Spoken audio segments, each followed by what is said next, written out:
Good evening. Thanks for being with us. I'm Laxmi Gopal. In just over 3 weeks' time, the ultra-low emission zone will be expanded to cover the whole of Greater London. For those living within the capital who have non-compliant cars, they'll be eligible for the Mayor's scrappage scheme. But what about those living across the border? Well, today, Sadiq Khan urged neighbouring authorities and the government to support those affected by his scheme. Our political editor, Tim Donovan, has travelled to one area where some drivers are already counting the cost of ULEZ. This is the ULEZ borderland, one street but two stories. On one side, the London Borough of Bexley, on the other, Dartford in Kent. In Bexley, you're eligible for scrappage money. In Dartford, you're not. And Helen says that doesn't make sense. Well, I just think he's being unfair on anybody who simply can't afford to replace their vehicle.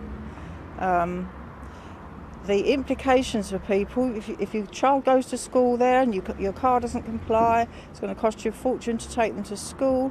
The implications are huge. Ian's on the Dartford side too. We know what he thinks before he tells us. He bought this 15-year-old diesel van last year. Not a good move. This side of the road, Dartford, that side of the road, Bexley. It's not on. Even if you got the £7,000 scrappage scheme. It's at least minimum £15,000 for a new van. I can't afford that. I'm self-employed. Habiba feels differently. He changed his car the moment the Mayor announced ULEZ expansion. It is, he says, for the next generation. I have 3 kids, so I think it is good because they will grow up in the better air pollution, and I know it is for the time being it is not good for us. We need to change the car. If you think about the long run and the future, then I think it is really good. But the local MP says this isn't about improving air quality.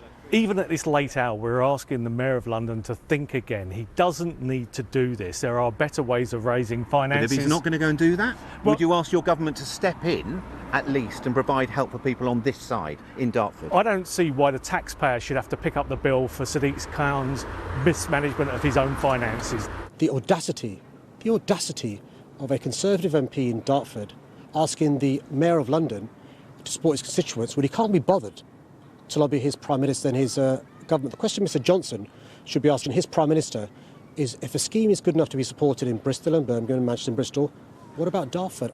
Some councils inside London are saying they'll offer their own additional financial help for people prepared to scrap their cars. But there's no sign, not yet at least, of that happening outside the capital. Tim Donovan, BBC London. Well, we've been asking you to send us your questions about the ultra-low emission zone, which, as we know, gets expanded on the 29th of this month. Our transport correspondent, Tom Edwards, is here now. Tom, our first question comes from Anne. She asks, what about people who had already purchased new cars to replace their old ones, which were non-compliant? Will this payment be backdated to compensate us? That's a fair question, isn't it? Yeah, I got asked 3 or 4 times about that today. Don't shoot the messenger, I'm afraid. No backdated money, I'm afraid. TfL says the purpose of the scrappage scheme is to get these more polluting vehicles off the road as they've already been sold. I'm afraid there's no cash. We've also got this question from Colin. He says, my neighbour, who's a pensioner and whose car is non-compliant, does not have a smartphone or internet.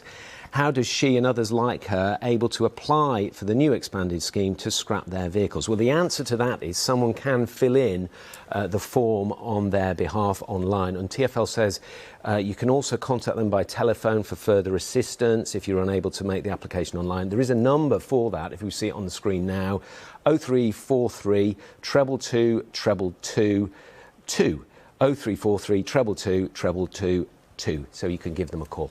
Thank you. And Tom, I've got a question from Nick from Richmond, who wants to know, must the £2,000 grant for scrapping my car be used towards buying another car, or is the money purely for the scrapping of the old car and therefore his to spend freely? Yeah, and I've been asked this a lot as well, and not a lot of people know this, but basically you can use the £2,000 for absolutely anything. As I said before, the Mayor just wants these more polluting vehicles off the road. It's also worth knowing you can get a combination of scrappage and bus and tram travel cards that could be worth more than the scrappage, more than £2,000 itself, so it's worth looking at that.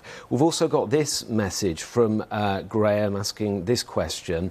I'm forced to buy another car but can't afford to do so until I get the scrappage money, but I won't get that until 20 days after the 21st of August, which will be more than 3 weeks after the ULEZ expansion happens. Why? Now, this is a really big, thorny issue. ULEZ expansion, as you mentioned before, starts on the 29th, but those Londoners not on benefits, they can only apply for scrappage from the 21st. Now, TfL say there's £60 million left in the original scrappage scheme, and they have confirmed that the whole process could take more than 20 days or so, so it's highly unlikely you're going to be able to do it in that time. Now, what the Mayor said today, he said it would depend on how many people apply and how quick all this processing is going to take. And Tom, for anyone watching who's having to make this decision, then how easy is it to actually get a non-compliant car?